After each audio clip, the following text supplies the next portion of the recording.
Kamala is mentally impaired. If a Republican did what she did,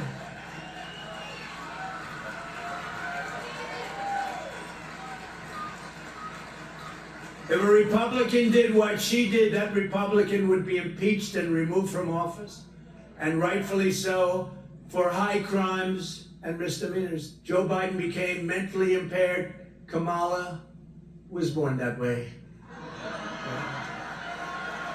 She was born that way. And if you think about it, only a mentally disabled person could have allowed this to happen to our country. Anybody would know this. There's something wrong with Kamala. And I just don't know what it is, but there is definitely something missing. And you know what? Everybody knows it. She's a stupid person. Stupid person. I don't care. I don't care. If they didn't cheat, I wouldn't even be here today. You know why? I wouldn't have to campaign. I'm here only because they cheat. And they cheat in this state, especially in Philadelphia. And I'll mention a couple of the areas, but for the most part, but Philadelphia is out of control. Detroit is out of control. Atlanta is out of control. Places are out of control. Out of control. Because if there was no cheating, if God came down from a high and said, I am going to be your vote tabulator for this election, I would leave this podium right now because I wouldn't have to speak. We wouldn't have any problem. We have to have a landslide because they cheat so damn much. Win, and when we win, we're going to prosecute people that cheat on this election. And if we can, we'll go back to the last one too, if we're allowed. But we're going to prosecute people, so at least they know that's going to happen. You know, these are smart people. They're not so stupid, but they have to be taught. Now, if you had one really violent day, like a guy like Mike Kelly, put him in charge, Congressman Kelly, put him in charge for one day. Mike, would you say, he's right here, he's a great congressman. Would you say, Mike, that if you were in charge, you would say, oh, please, don't touch them, let them rob your store. All these stores go out of business, right? They don't pay rent, the city doesn't have, it's a chain of events that's so bad. One rough hour, and I mean real rough, the word will get out and it will end immediately.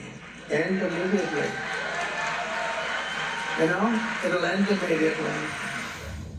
The majority of the school cannot speak English. In Ohio, Springfield, they can't speak English.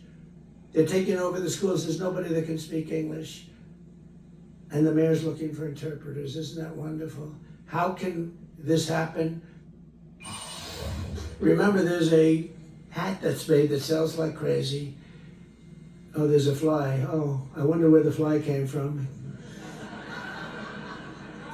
See, 2 years ago, I wouldn't have had a fly up here. You're changing rapidly, but we can't take it any longer. 2 years ago, I would not have had a fly up here, but things are changing rapidly. I mean, Republicans obviously are concerned about this for good reason. They're talking about how he's doubling down. And of course, they usually whisper. They usually whisper these things. I wrote some of these notes down. She's mentally impaired, he says, to the crowd's applause. Nice crowd. She's mentally disabled, he says, to crowd's applause. Nice crowd. She's a, quote, stupid person.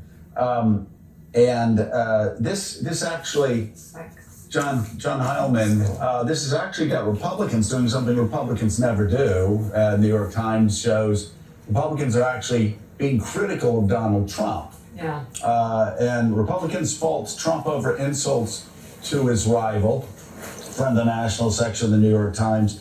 This is Larry Hogan, who's running for Senate. I think that's insulting not only to the vice president, but to people that actually do have mental disabilities. I've said for years that Trump's divisive rhetoric is something that we can do without. Lindsey Graham also critical of Donald Trump's statements this weekend.